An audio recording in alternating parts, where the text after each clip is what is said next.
తప్పు ఒకరిది శిక్ష మరొకరిదా అన్నట్లుగా సాగిన ఈ ఎమోషనల్ బ్లాక్ మెయిలింగ్ స్టోరీ సమాజంలో దారి తప్పుతున్న ఎంతో మంది యువతకు ఒక కనువిప్పుగా మారింది. అసలు ఆ జిమ్ ట్రైనర్కు ఆ మహిళకు మధ్య ఏం జరిగింది?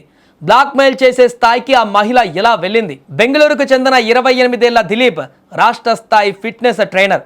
ఎంతో మందికి ఫిట్నెస్ పాఠాలు నేర్పించే దిలీప్ జీవితంలోకి అదే జిమ్లోకి వచ్చే 42 ఏళ్ల ఓ వివాహిత ప్రవేశించింది. వర్కౌట్స్ నేర్పించేటువంటి క్రమంలో ఇద్దరి మధ్య ఏర్పడిన పరిచయం కాస్త చనువుగా మారింది. వయస్సులో తనకంటే చాలా పెద్దదైనప్పటికీ, పైగా ఆమెకు అప్పటికే వివాహం జరిగినప్పటికీ దిలీప్ ఆమెకు దగ్గరయ్యాడు.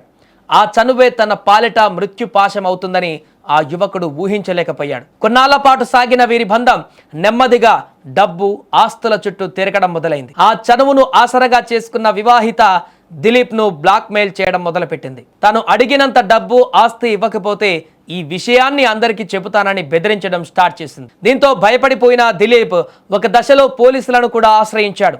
పోలీసులు ఇద్దరిని స్టేషన్కు పిలిపించి వివాహిత భర్త సమక్షంలోనే కౌన్సిలింగ్ ఇచ్చి ఇద్దరికి రాజీ కుదిర్చి పంపించారు.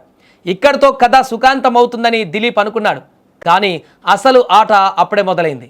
పోలీసుల ముందు రాజీకి ఒప్పుకున్నట్లే నటించిన ఆ మహిళ మళ్ళీ తన వేధింపులను రెట్టింపు చేసింది. నిరంతరం ఫోన్లు, మెసేజ్లతో దిలీప్ను మానసికంగా తీవ్ర ఒత్తిడికి గురిచేసింది. ఆమె వేధింపులు తాళలేక సమాజంలో పరువు పోతుందన్న భయంతో దిలీప్ ఒక చీకటి నిర్ణయం తీసుకున్నాడు. రాత్రి ఇంటికి ఆలస్యంగా వచ్చిన దిలీప్ నేరుగా తన గదిలోకి వెళ్ళి తలుపులు వేసుకున్నాడు. ఆ తర్వాత కొద్దిసేపటికే దిలీప్ సోదరి ఇన్స్టాగ్రామ్కు ఆ మహిళ నుంచి ఒక మెసేజ్ వచ్చింది. మీ తమ్ముడు ఆత్మహత్య చేసుకున్నాడు అని. ఆ మెసేజ్ సారాంశం. అది చూసి షాక్ అయిన కుటుంబ సభ్యులు వెంటనే గది తలుపులు బద్దలు కొట్టి చూడగా అప్పటికే దిలీప్ ప్రాణాలు వదిలాడు. కండలు పెంచి శారీరక దారుఢ్యాన్ని సాధించిన దిలీప్ ఇలాంటి బ్లాక్ మెయిలర్స్ని ఎదుర్కొనేటువంటి మానసిక దారుఢ్యాన్ని మాత్రం పెంచుకోలేకపోయాడు.